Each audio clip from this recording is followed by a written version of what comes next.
Hello, ladies and gentlemen, good afternoon, and welcome to Capital Watch, the show that puts the capital C in your city. Sorry, I stumbled up over words out there. I apologise about that. Yes, this is Capital Watch, and we're the show that takes you to the most touted cities around the world and find out what makes them a capital to watch. I am joined in the studio here with my two very talented co-hosts, Ben Brown and Harry Mitchell. Well, lads, how are yous? Not too bad, thank you. Yeah, doing good, thank you. Right, so today, what have we got on the agenda? Well, we are going to the lovely, bustling city of Belfast, the capital of Northern Ireland. We're going to be covering a variety of topics from arts, architecture, food, and all the events in between. But before we do that, we're going to give you a little tale about the city with a little segment that we like to call Capital What? Every July. Capital what? The city of Belfast, home to 1/3 of Northern Ireland's total population, crowned the status of city due to its mass production of materials such as linen, tobacco and rope. It played an important role in the industrial sector, and it's the same even today. There are 5,000 acres of park in Belfast.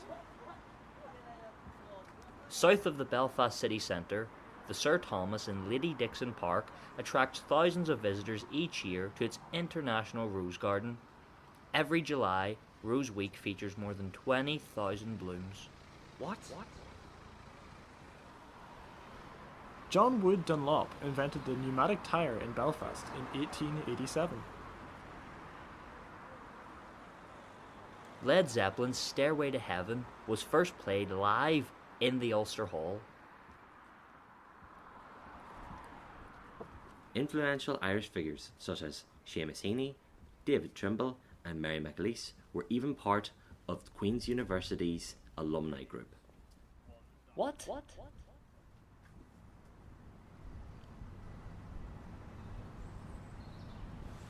On average, it rains 157 days a year in Belfast, less than Scotland, but more than Dublin. The Albert Clock is Ireland's leaning tower of Pisa. It leans 1.25 metres to the left. The Crown Bar, one of the most famous pubs in Belfast, was originally a railway hotel dating to 1826 when the first train ran from Belfast to Lisburn. The same Crown Bar last year hosted Prince Harry and his wife Meghan Markle. C.S. Lewis was born in Belfast, and the nearby countryside inspired him to create the Chronicles of Narnia. James Murray invented milk of magnesia right here in Belfast. What? Not only that, Belfast has a thriving tourism industry. In 2012, tourists in Northern Ireland spent £416 million alone in Belfast. Belfast has a lot to offer its visitors. For example, located at the docks, it houses the famous Harland and Wolff cranes, Samson and Goliath. Speaking of the docks, this is also where the famous RMS Titanic was constructed. Belfast Harbour is also of huge importance to the Northern Ireland economy. It is home to W5, the SSE Arena, and Titanic Belfast. But did you know that Bengal tigers and monkeys are amongst the creatures that have been transported through the harbour in the past? And speaking of animals, to finish it all off, Belfast Zoo is home to the UK and Ireland's only Goodfellows tree kangaroos.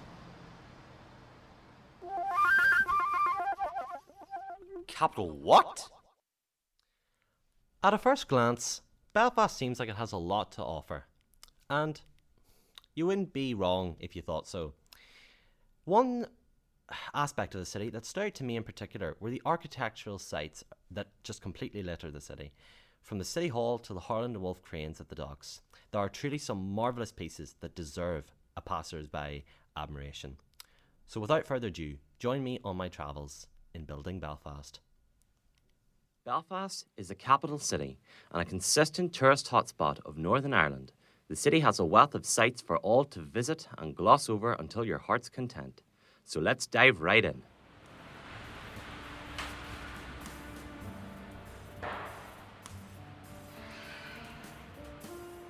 Our first stop is at Belfast City Hall, one of Belfast's best known landmarks.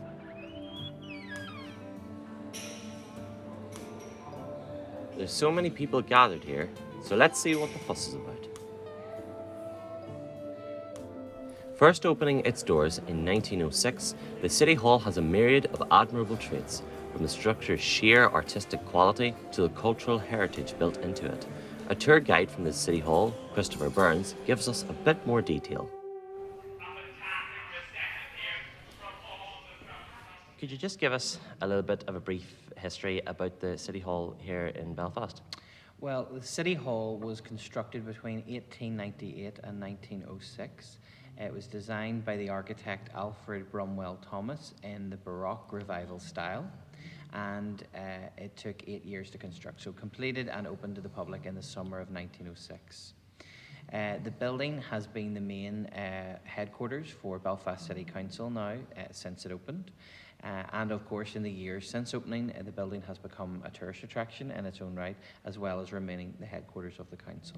I also noticed that they're constructing something outside. Could you go into that a wee bit? Yeah, so the Christmas market is being constructed here at the moment. It'll open on the 17th of November, the same day as the Christmas lights are switched on across the city. And the Christmas market has become, I suppose it's been there, I think maybe around 10 years at the front here on the lawns. And it's become a great popular kind of event each year. We'll have 2 markets a year. We have the Spring Continental Market, which is a slightly smaller and shorter market, and the Christmas market. It'll sell a range of gifts. It has expanded over the years. It began as a kind of continental market with a lot of gifts from across Europe and a lot of sellers that have come from across Europe. That's still the case, but in the last couple of years it's been extended to the front of the City Hall just outside the railings, and a lot of local sellers are now being invited to sell their wares as well. And it's as popular with tourists as it is locals here. There's a number of bars in the market. I think there's 2, and then there's a variety of crafts and foods for sale as well. Our next stop is the Titanic Museum, located in the Titanic Quarter at Belfast City Harbour. Much as the name suggests, it is the location where the RMS Titanic was constructed before it sank in the North Atlantic in 1912. While I couldn't secure an interview with a member of staff, it didn't stop me from getting what the museum's visitors thought of the place. Okay, so where are you visiting from, and what do you think of the Titanic Quarter here in Belfast?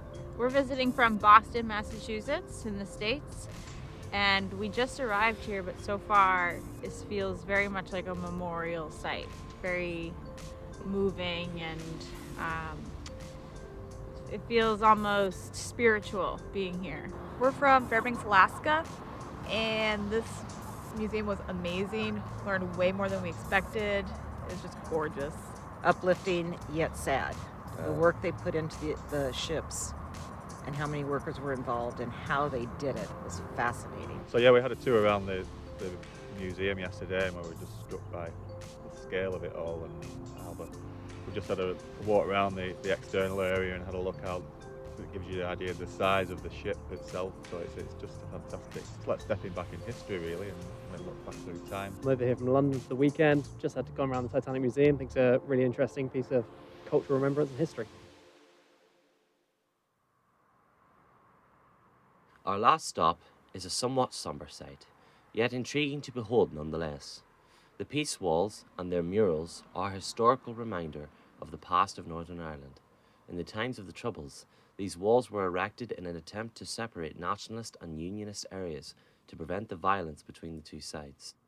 A lot of the murals are quite eye-catching, whether it be their variety of colours or their deeper messages. Some of them even express the people's frustration at the ever-present sectarianism that still divides some Catholics and Protestants here in Northern Ireland.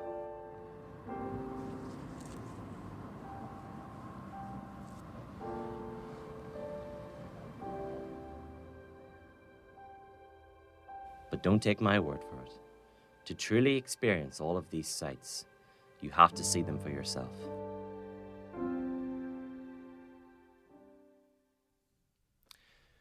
Welcome back to the studio. I am joined with my co-host Ben Brown, and now we're going to delve into what builds Belfast with Capital Talk.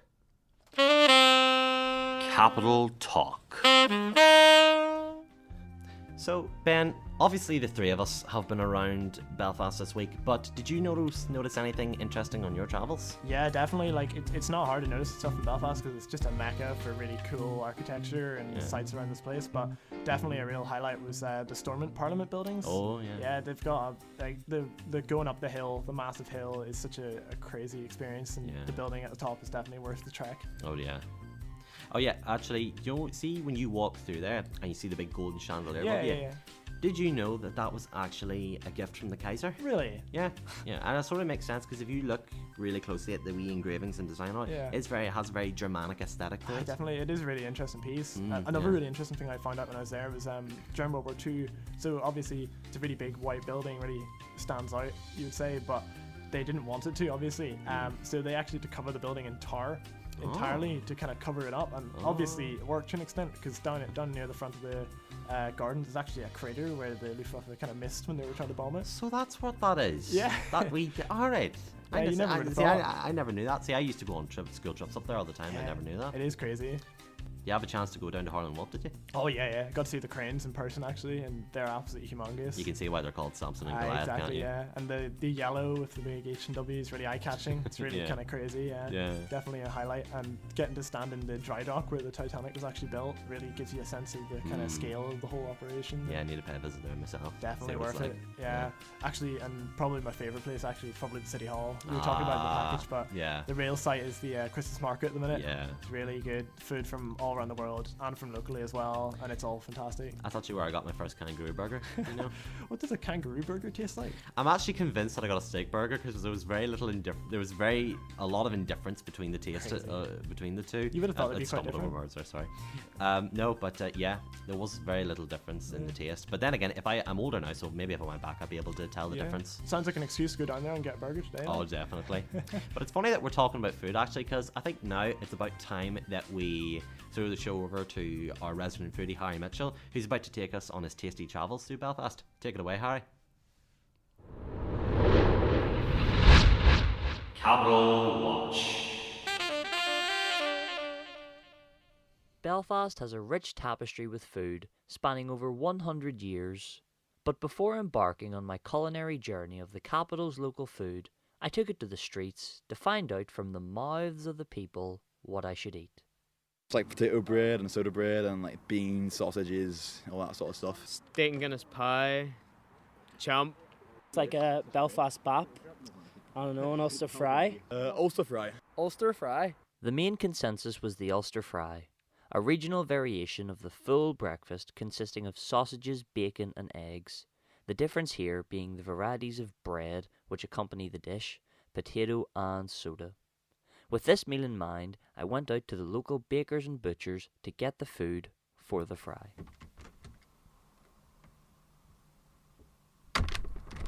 Just out of the bakery there, and unfortunately they were too busy to give us a quick interview, but I've got my breads and of course had to get myself a pack of 15s.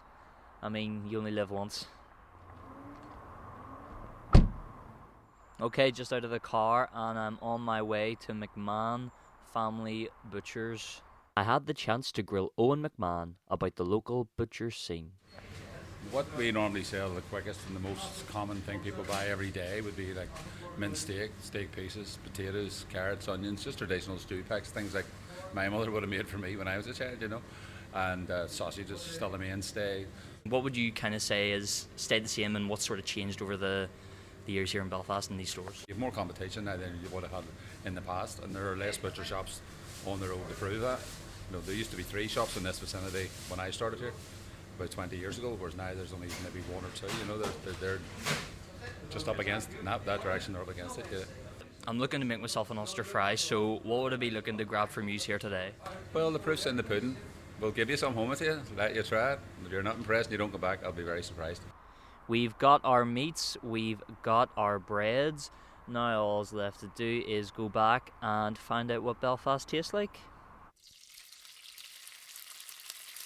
The bacon was some of the finest cured pork I've tasted. The bread accompanied the meat, pudding and eggs perfectly. The Ulster fry would certainly be a dish to recommend and perfectly encompasses the local elements of the Belfast food scene, from the bakers to the butchers. Before leaving Belfast, I was told if I was looking for local food, I had to go to St George's Market, a wide-ranging market in the heart of Belfast city centre, featuring craft stalls, live music, and, most importantly, a large selection of local and foreign foods. So, how long would you say you've been set up here in St George's Market? We've been here for about 3 years, roughly. We tried doing our cooked meat at one point, but it wasn't really the market for us. But our fresh is, it goes down a bomb. What would you say is the most popular right now? Well, the salmon and the cod would be still the most popular. And then the shellfish, crab claws is very, very in fashion today. A lot of fruit vendors, some nice looking apples, some Granny Smiths. Wouldn't mind one of them right now. And in terms of traditional Northern Irish cuisine, would you say you have a good variety of stuff here, yeah? Well, everything here is traditional, everything. There's not a lot of bakeries make it now, half the stuff I do. Let's put it this way, when I first started here, my hair was jet black. And as you can see now, it's great. Now, I've been here guts of 40 years. 40 years. Yeah. In those days, the only thing you really needed was maybe a bit of cod, smoked cod, whiting, smoked whiting, a few herrings, and that was it. Now, people go to these exotic places and see all this beautiful fish out foreign, and they come home and they want it here, so we have to go and source it for them, and sometimes it's very difficult. It was great being able to digest the scenery of the market, and I met some terrific traders along the way. But from my travels this week, and listening to everyone I spoke to, my takeaway from Belfast is that throughout the years it's the people of the capital city who keep the food scene thriving and will continue to do so in the years ahead. I think it's the people, isn't it? As a market trader, that's you. I think you thrive on the customer relation. I've had the same customers come for 15 years. Like I walk in the door and I can tell you what they're going to order, The reason we have survived so long is just our customer care and trading with customers and that personal relationship with customers and knowing what they want and providing what they want, and that works well for us and for the customer, Thank you, Belfast. Until next time. That's put me in the mood for an Ulster fry myself, I have to say, but I digress. We're now going to go back to Harry Mitchell, who has another tasty edition of the Capital Cookery Quiz. Capital Cookery. It's that time of the day again, folks. So, Harry, what are you going to serve me up today? Well, Matthew, I have two duos for you this week. Ooh, the first, both seaweed cuisine.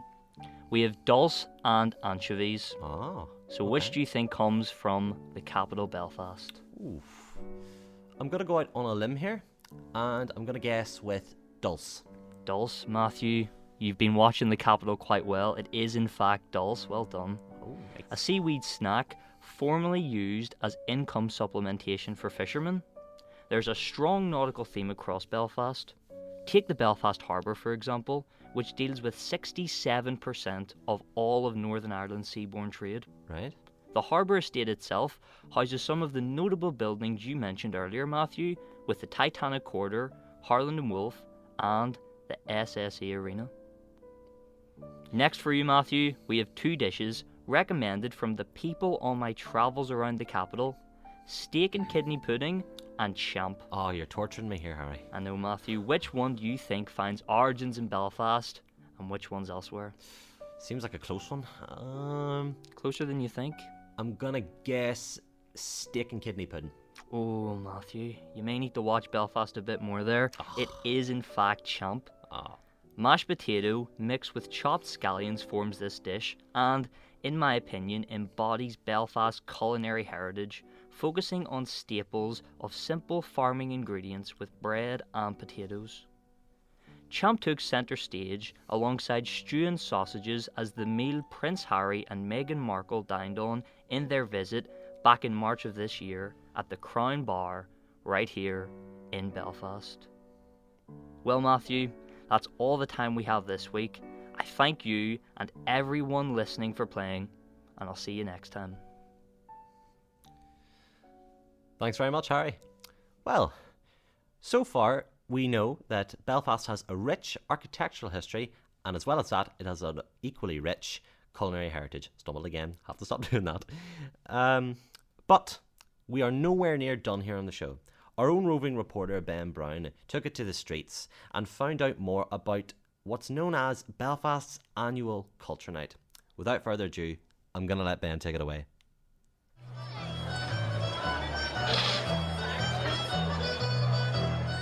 That's the sound of Belfast Culture Night, an event which is the staple of the city's entertainment calendar. This year, the event celebrated its 10th anniversary with an impressive lineup of acts across the city centre. But what exactly is Culture Night? Well, for one Friday every September, Belfast shopping streets are transformed into a giant cultural street party, with performers, artists, musicians and everything in between putting on a show for the city's tens of thousands of visitors. All of these people are given an opportunity to perform their talents to the world, big or small. One example of this is a very unique orchestra.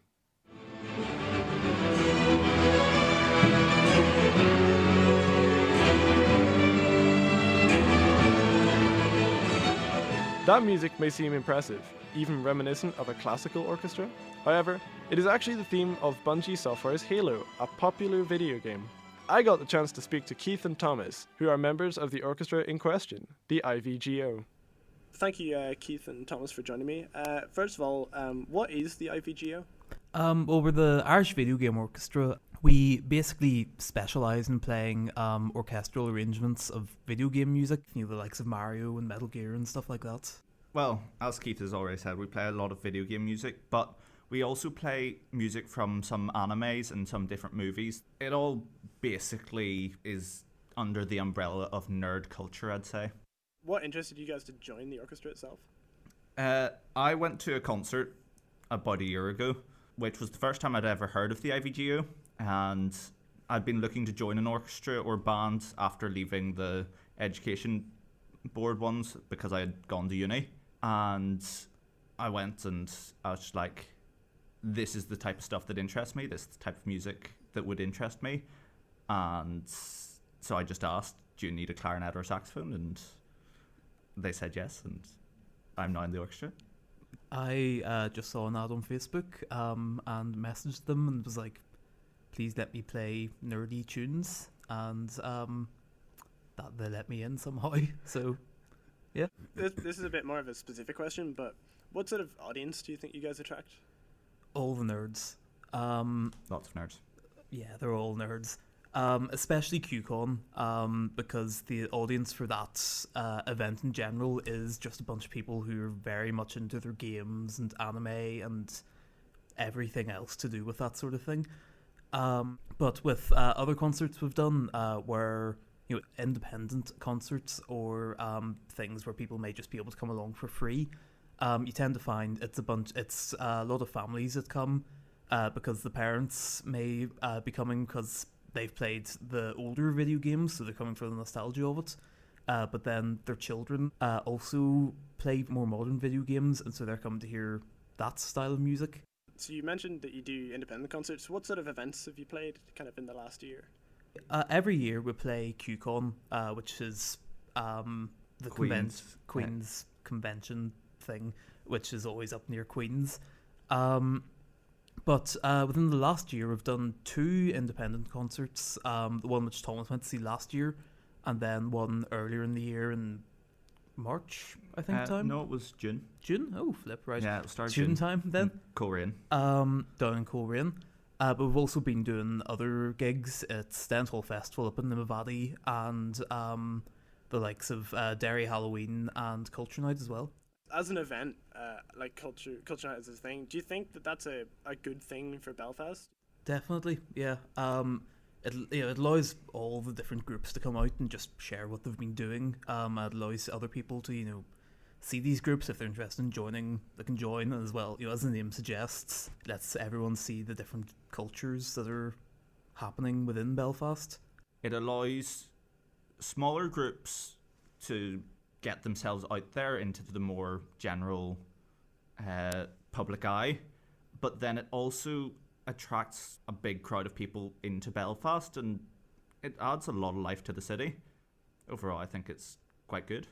Brill, thanks very much for having a chat. And if you want to find out any more about the IVGO, have a look on their social media pages where all their upcoming events are listed. Culture Night provides Belfast with a great night out, but also helps the local art scene in Northern Ireland to show off their stuff, and in cases like the IVGO, help people enjoy new forms of entertainment they never would have experienced without it.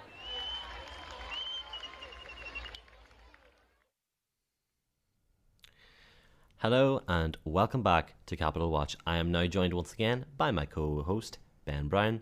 And so, as you could tell, Ben has found out a lot about Belfast Culture Night. But I'm going to let him delve into it a little bit more and let him tell you what events you don't want to miss out on. Take it away, Ben. Capital Craft. Thanks, Matthew, and hello to all our listeners. Christmas is coming up, and if you want to go out and seize the day in Belfast, there is no shortage of exciting events. The main event is the ever-popular Christmas market. We've already mentioned it, but it's already in full swing. Get yourself down into Belfast City Hall before December 22nd to enjoy Belfast's main food and craft market, with stalls from all around the world, and locally as well. Indulge in a hot mug of cocoa, or savour the taste of a hog roast. The market has something for everyone. However, if this isn't your cup of tea, or cocoa, don't worry, because other events are happening all across the city. Santa's back in town, and he would be very happy to see your little ones in a selection of grottos across Belfast, including Victoria Square and Castlecourt shopping centres. Remember though, he is a very busy man, and booking is a must for all of these events, and all details can be found on the Visit Belfast website. Plus, you don't want to miss out on the St George's Twilight Market, which is happening tomorrow and Wednesday night. Step into a winter wonderland filled with local arts and crafts, from pencils to fantastic paintings. Not to mention a variety of highly acclaimed live performances by local musicians to help kickstart your Christmas spirit. I have to tell you, Ben, as one of the events there, I do think the market would be the one I'd be inclined to. You know, having spent time in it during the week in Belfast and seeing how it's transformed from a once dilapidated building which had the lottery scheme funding and now has transcended it into a building where events like this can be held and magical experiences can be created. So I do think that's definitely one that the foodie Harry Mitchell would be looking out definitely. for. Yeah. And also, but if say you're not too into Christmas, if you're feeling a bit more like the Grinch, say, not everything in the city is covered in tinsel this time of year, because there's a very special exhibit on at the Ulster Museum at the minute. Dippy the dinosaur. He's a very famous diplodocus all the way from London, and he's on tour here in Belfast until January the 6th. Entrance to the museum is free, making it an even better day trip for you and the kids. And booking details can be found online, but walk-in tickets are also available at the front desk of the museum. And for more details on all the events I've mentioned today, check out our website or go to www.belfastlive.com for more details. And back to you, Matthew. Dippy the Diplodocus. They really couldn't resist the pun there, could they? No, not at all, yeah. Diplodocus, that's the one. Those are the ones with the long necks, yeah, isn't it? Yeah. You mentioned that he was on tour. Yeah, so Dippy used to live in the Natural History Museum in London, and he's been there for over 100 years, but recently they've brought him on tour, and he's now travelling a bunch of cities around the UK, a few capitals I'm sure involved as well. Definitely worth a check if no anyone's doubt some of the cities we're going to be covering here on the show at a I later am sure, date. yeah.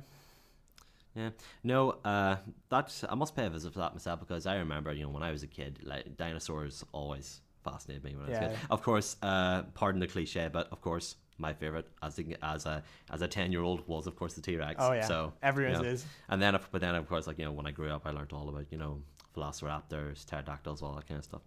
That's actually one thing that I think they need to teach kids more about in schools these days. Actually, yeah.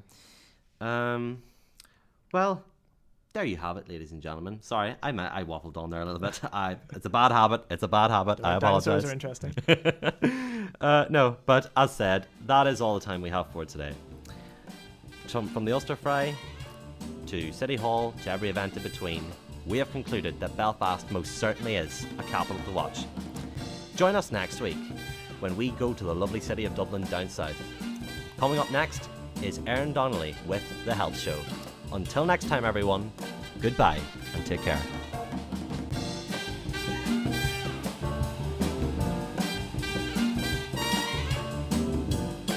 This has been Capital Watch.